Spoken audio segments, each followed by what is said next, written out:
Becoming the best version of yourself sounds like a shiny slogan a life coach would shout while doing yoga on a cliff at sunrise.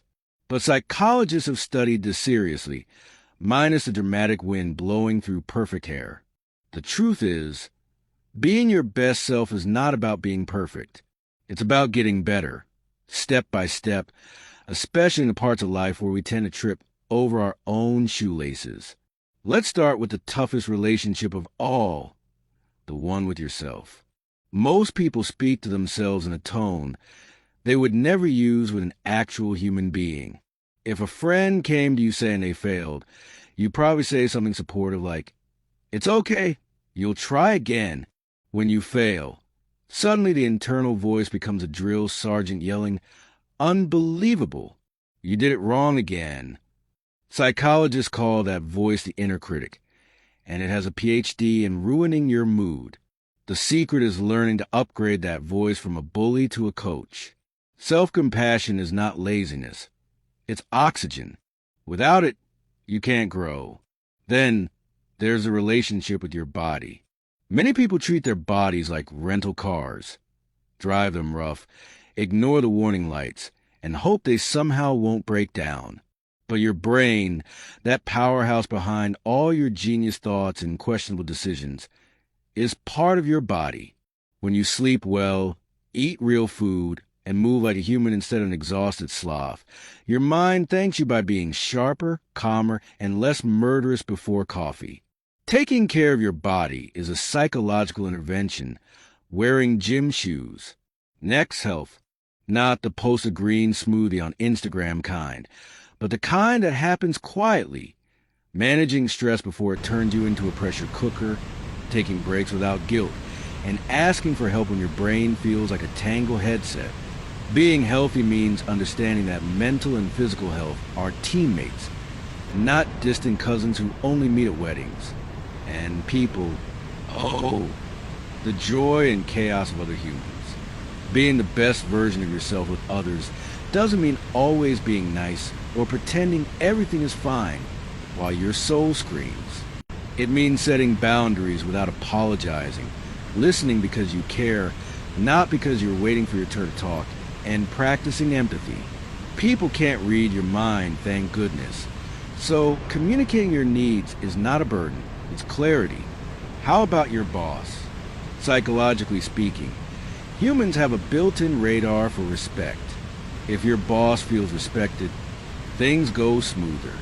But respect does not equal fear or blind obedience. It means showing reliability, taking initiative, and speaking professionally, even when your brain wants to flip a table. And remember, your boss is just another flawed human trying to look like they know what they're doing. Parents, being the best version of yourself with them often requires emotional bravery.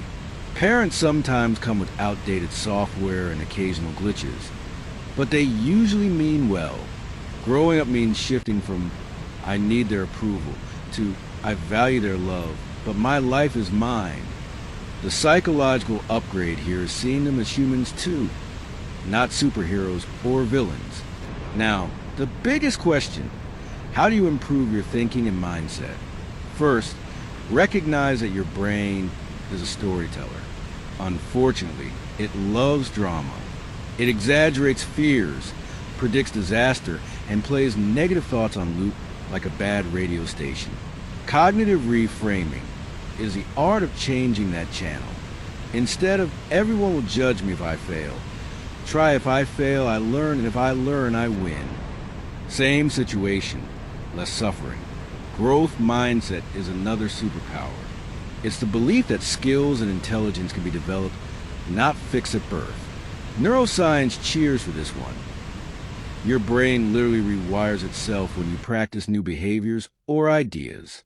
Every time you choose patience over snapping, optimism over doom, or curiosity over fear, your brain is upgrading like a phone, getting a better operating system.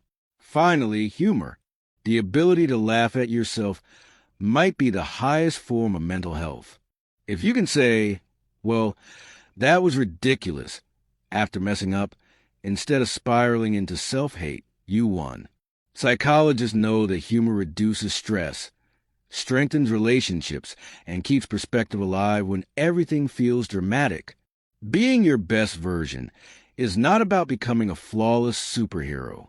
It's asking yourself every day, how can I be 1% kinder, 1% healthier, 1% more understanding, 1% more patient with myself and others? Over time, those tiny percentages add up to a life you can be proud of. So keep learning, keep laughing, keep growing. And remember, progress is still progress, even if it's just you getting out of bed and not arguing with strangers on the internet today.